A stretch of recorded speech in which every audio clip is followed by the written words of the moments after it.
ওই স্বর্গগর্ত পাতাল তুমি যেখানেই থাকো না কেন, কিরণমালা তোমাকে ঠিক খুঁজে বার করবে।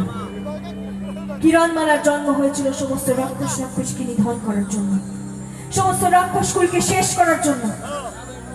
আমি প্রতিশ্রুতি দিয়েছিলাম সমস্ত মানুষকে রক্ষা করব, শেষ করবো ওই রাক্ষসী রানী কটকটি প্যাকাটি বিটকেল ডঙ্কার বজ্রমালাকে। ওই রাক্ষসী রানী কটকটি প্যাকাটি বিটকেল ডঙ্কার বজ্রমালা আমাকে অনেক কষ্ট দিয়েছে, আমার প্রাণের কুমারকে কেড়ে নিয়েছে, আমার ছোট্ট মেয়ে মালাকে ছিনে নিয়েছে।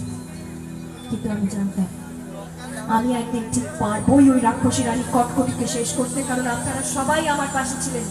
তাই আজ ওই রাক্ষসী রানী কটকটি প্যাকাটি বিটকেল ডঙ্কার বজ্রমালা সবাই পাতালপুরীতে বন্দী হয়ে আছে। তারা চাইলেও আসতে পারবে না, মানুষের কোনো ক্ষতি করতে পারবে না, কারণ আমি সর্বদা আপনাদের রক্ষা করব। আমি কিরণমালা। Thank you.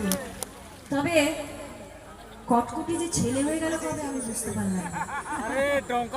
কিছু কারণ আছে, আমি ডায়লগ যে করেছে কাজটা সে জানে, সে লজ্জা পাচ্ছে আমার আসছে। আপনি কি আসবেন মঞ্চে? ওখান থেকে কটকটি একটা জিনিস করতো এরকম করে, মনে আছে? উনি, আমি ডায়লগ বলছি, উনি এরকম করছেন। হ্যাঁ হবে, পাঞ্জাবি গানও হবে। আপনার নাচের জন্য পাঞ্জাবি গান আমি গাইব একটু পরে, তখন এরকম করবেন। কিন্তু আপনি ভোজপুরি গানও শোনেন এত বয়সে?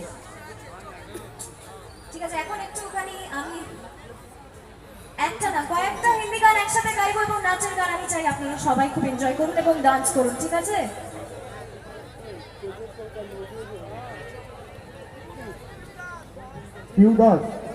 আচ্ছা, একটা বিশেষ ঘোষণাটা খুবই খারাপ লাগবে।